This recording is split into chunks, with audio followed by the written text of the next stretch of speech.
بسم الله الرحمن الرحيم لا حول ولا قوة إلا بالله العلي العظيم الحمد لله رب العالمين وصلى الله على سيدنا محمد وآله الطيبين الطاهرين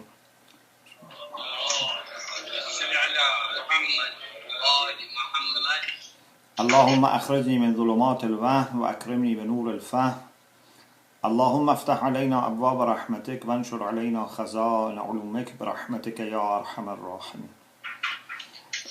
We've been studying loyalty or wafa, and we said wafa has different types. It can be loyalty with respect to the covenant which is between us and Allah subhanahu wa ta'ala. It can be loyalty with respect to the covenants we make with other people. It can be with respect to promises, which is bilateral. You promise to do something. It's not a contract. It's not ahd, a covenant. You may promise even to Allah subhanahu wa ta'ala that I'm going to do this. Wafa requires to keep your promise. You can promise your child. And we said sometimes it's also not in the form of a covenant or a promise. It is a kind of loyalty that a grateful person has towards someone or some group, organizations that he has benefited from, or his country, his land. So this is also wafa. It can be towards leadership. It can be towards scholars that we have learned from. So, a very comprehensive concept. I would like to share with you today a very beautiful hadith.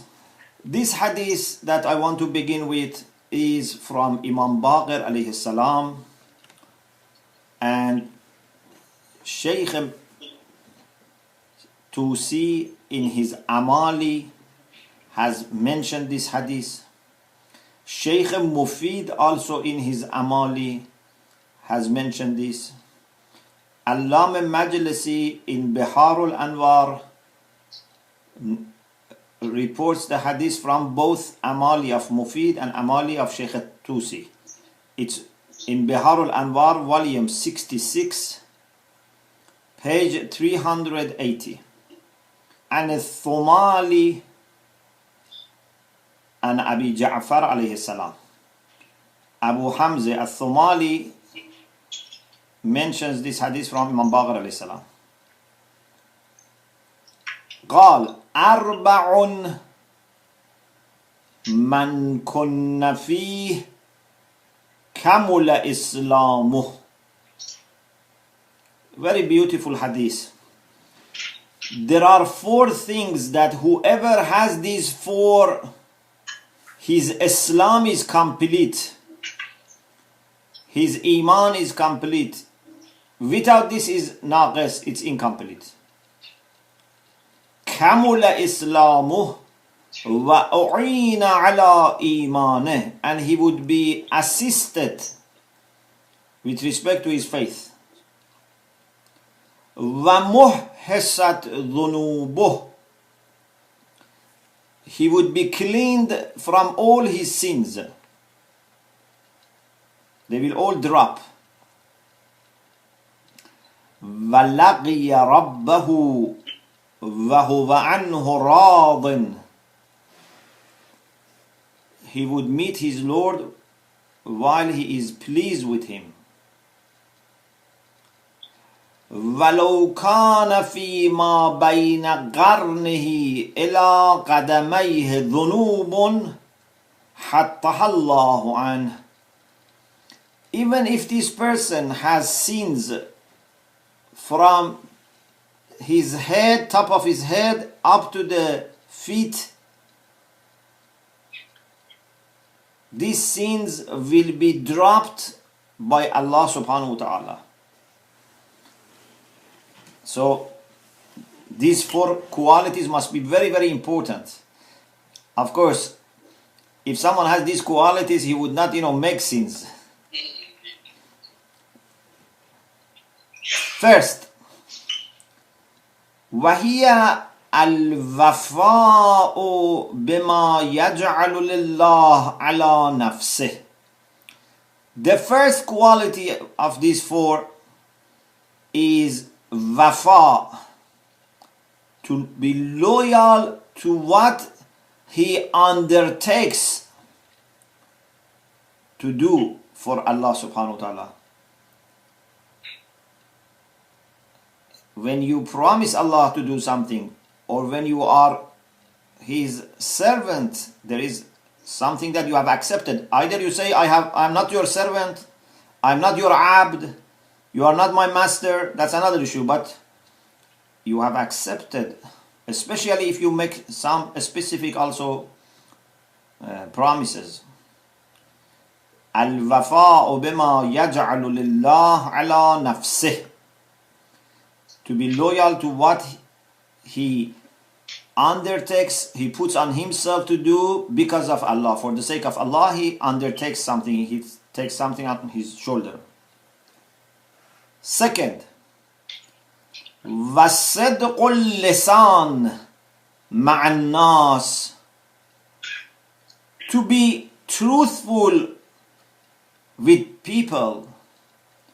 Not only we should be truthful to Allah, truthful to imams, we should be truthful with people. وَالْحَيَاءُ مِمَّا يَقْبُحُ عِنْدَ اللَّهِ. The third thing is that he should have haya, modesty, a kind of positive shame, that you are ashamed of doing something which is ugly, which is bad, عند الله وعند الناس. If a person keeps himself or herself away from bad things in public, and also what is عند الله ugly, he has this haya and modesty. وَحُسْنُ الْخُلْقِ مَعَ الْأَهْلِ وَالنَّاسِ. Is if he has good temper, he is good natured with his family and people. So if Allah inshallah gives us these four qualities, then we have very good position in dunya and akhirah.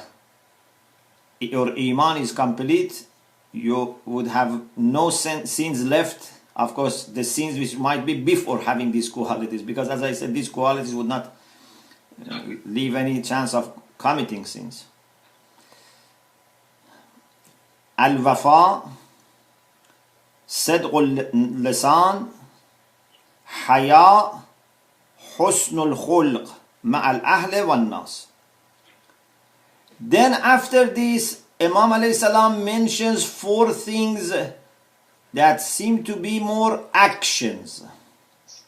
These four are four qualities, and then Imam mentions four actions, and he says, أربع من كن فيه من المؤمنين أسكنه الله في أعلى عليين.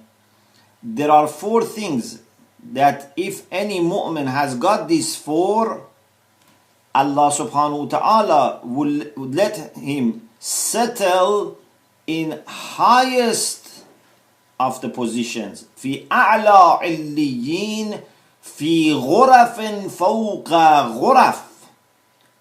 In a room, in a place above all other places. في محل الشرف كل الشرف. In a place of honor which is perfect in being honorable. So what are those four? First, من آوى اليتيم ونظر له فكان له أبا. The first action is the one who gives refuge to an orphan, provides an orphan with care,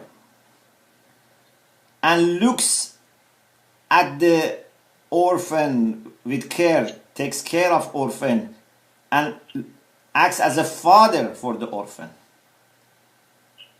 This is how important it is to take care of orphans.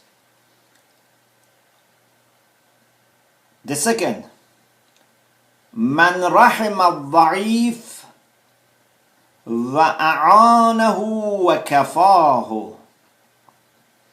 The one who shows rahmah, kindness, mercy to a person who is weak and helps him, وكفاه, and provides him with what would be sufficient for him. Whatever he needs, he would give him as much as would be sufficient for him. So protecting orphans, helping and making sure that they have enough for weak people. The third, وَمَنْ أَنْفَقَ عَلَى وَالِدَيْهِ وَرَفَقَ بِهِمَا وَبَرَّهُمَا وَلَمْ يَحْزُنْهُمَا. The one who spends on his parents. Sometimes maybe your parents are not well off. You should be ready to spend on them, but without feeling any pain, without obliging them, without saying any word of not being happy. أنفق على والديه, he spends on his parents. وَرَفَقَ بِهِمَا, and is very kind and considerate with them. وَبَرَّهُمَا, do good things for them. وَلَمْ يَحْزُنْهُمَا, and doesn't make them sad. And the fourth, وَمَنْ لَمْ يَخْرِقْ بِمَمْلُوكِهِ. If someone has a slave or maid, or someone who is working for you, maybe we can, although it says mamluk, someone who is owned, but it can perhaps be extended to someone who is under you, working for you.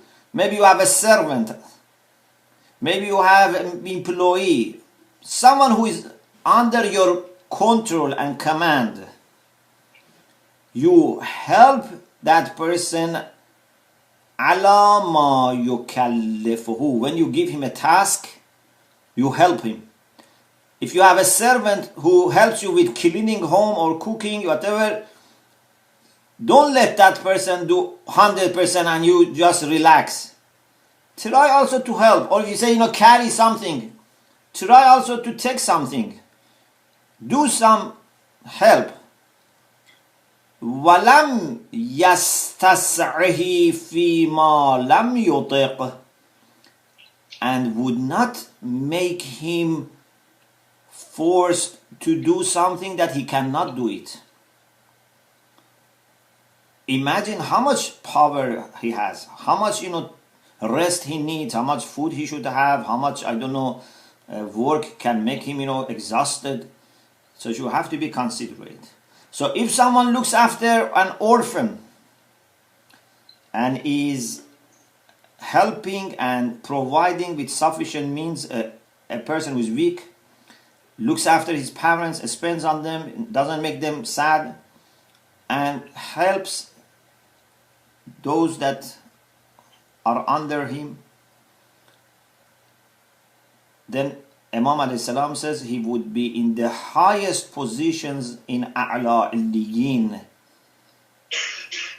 and he would be in a room above all the rooms, and he would have complete honor. Very beautiful hadith, and I hope inshallah we would have those 4 qualities and inshallah these 4 practices. Each of these should be put in a kind of manifesto for our community, that when we want to set up our community, what are our vision, what are our priorities, we should put these into, inshallah, some kind of manifesto, something as a plan that inshallah we should try to achieve. So wafa is very important. As you see, it has come in the first rank. Wafa is so important that even with respect to enemies has to be observed. It's like justice. It has to be observed even with respect to enemies. For example, Allah subhanahu wa ta'ala in Surah Tawbah, verse 7. You know, Surah Tawbah was a kind of declaration of bara'ah to mushrikeen who used to kill, torture Muslims, confiscate their properties. So Allah subhanahu wa ta'ala says in ayah number 7 that إِلَّا الَّذِينَ آهَدْتُمْ عِنْدَ الْمَسْجِدِ الْحَرَامِ. Those that you have a covenant with them, ahd with them, these are the people that are excluded. You should not fight them. فَمَا اسْتَقَامُوا لَكُمْ فَاسْتَقِيمُوا لَهُمْ. As long as they are loyal, you must be loyal. إِنَّ اللَّهَ يُحِبُّ الْمُتَّقِينَ. Allah subhanahu wa ta'ala loves muttaqin. So this is a requirement of taqwa, that even a person from Mecca, a pagan that was killing you, torturing you, if you made a promise with them, a covenant with them, ahd with them, you must keep it. In Surah Anfal, verse 72, this is also very important. Allah subhanahu wa ta'ala says, if there are Muslims in Mecca who are oppressed, who are mazloom, and they ask you for help, for their iman, for being able to continue, they ask you for help. وَإِنْ اسْتَنْصَرُوكُمْ فِي الدِّينِ. If they ask you for help with respect to their religion, فَعَلَيْكُمُ النَّصْرِ. You must help them. But there is an exception. If you have to help them against people with whom you have a covenant, you have a treaty, then you cannot. وَإِنِ اسْتَنْصَرُوكُمْ فِي الدِّينِ فَعَلَيْكُمُ النَّصْرِ إِلَّا عَلَى قَوْمٍ بَيْنَكُمْ وَبَيْنَهُمْ مِيثَاقٌ. Unless it is against people with whom you have mithaq, you have covenant treaty. Imagine a situation that there are faithful people who are under zulm, injustice, pressure. They ask you to help them with iman, otherwise they are going to be killed or lose their iman. Still Allah subhanahu wa ta'ala says, you help them if there is no treaty. If you have made treaty, you have to be loyal to your treaty. If that treaty is possible to be cancelled, for example, it has a time that will be cancelled, that's another issue. But as long as that treaty is there, you cannot disregard it. This shows how important it is. This is why Rasulullah sallallahu alaihi wasallam is quoted as saying, La deena liman la ahda lah. The one who does not show loyalty to his treaty, he is not a believer. He has no deen, he has no iman, he has no faith. Or in another hadith, Rasulullah sallallahu alaihi wasallam said, Man kana yu'minu billah wal yawmil akhir falyafi idha wa'adah. Man kana yu'minu billah wal yawmil akhir. Whoever has iman in Allah and the day of judgment, falyafi إِذَا وَعَدَ. He must keep his promise when he makes a promise. So, Wafa is such an important quality, and I think there is no doubt that Islam wants a society in which people trust each other. You know, it would be really disastrous if you cannot trust people. If people tell you something which is not true. If people give promises but they don't keep their promises. You go and want to buy something, they tell you lies. Or they tell, we give you this, they give something else. Or they say, we give you these, services, afterwards there is guarantee, so on and so forth. There is nothing there. So there is no truthfulness. There is no loyalty. This is Jahannam. You don't know whom you can trust. We need to have trust. When people say something, they should really mean it. And they should do their best to keep what they say.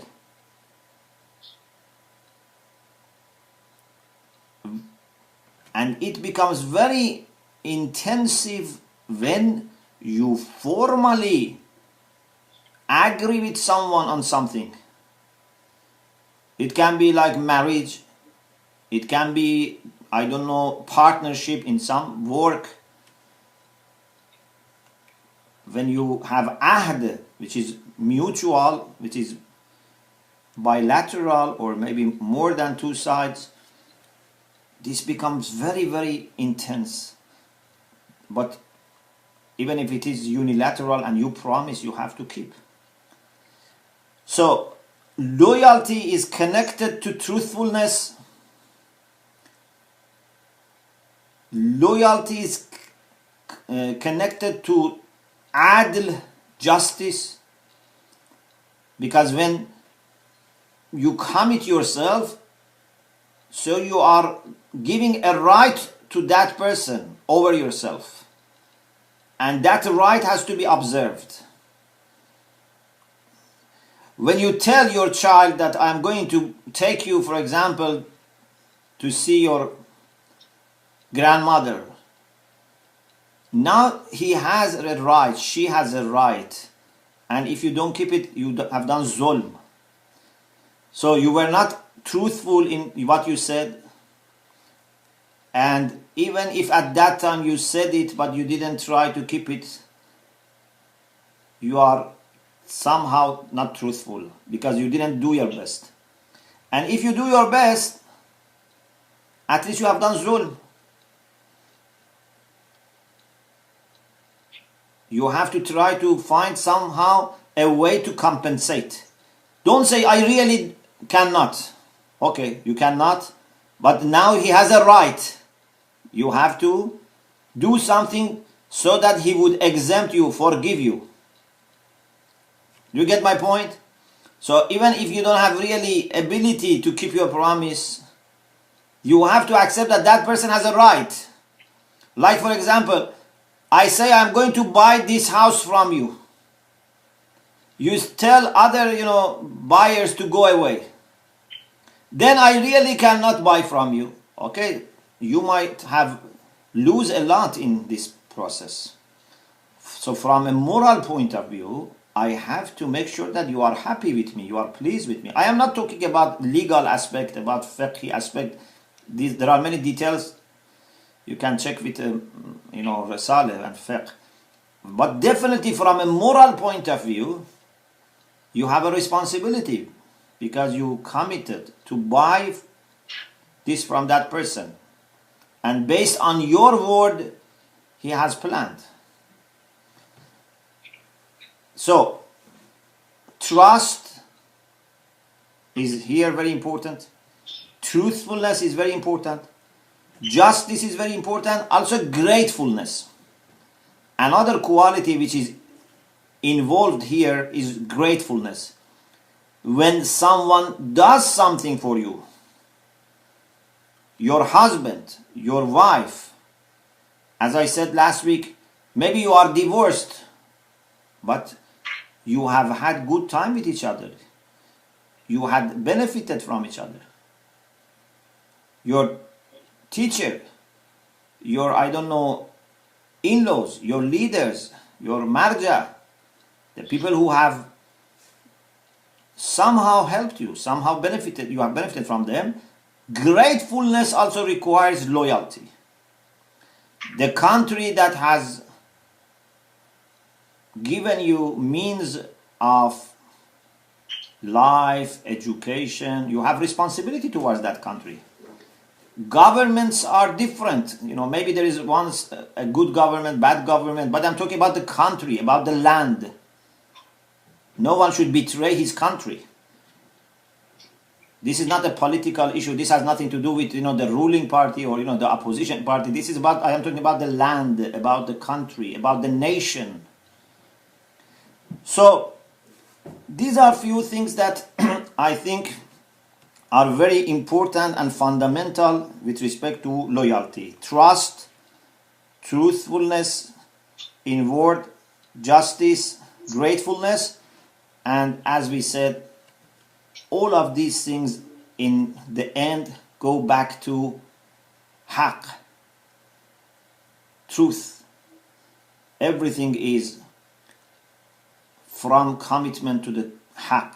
If someone is truthful, not only in word, someone is 100% trying to follow haqq, to make sure that he complies with haqq, he is at the service of haqq, then he would not be disregarding his promises or his debt or the things that people have done for him. I pray that Allah subhanahu wa ta'ala inshallah give all of us this important quality of loyalty, and may Allah inshallah make this a quality that we all would be known and would be a kind of mark for us that these are people who are loyal, these are the people who are honest and trustworthy. Thank you very much. Wa akhiru da'wana and alhamdulillah rabbil alamin.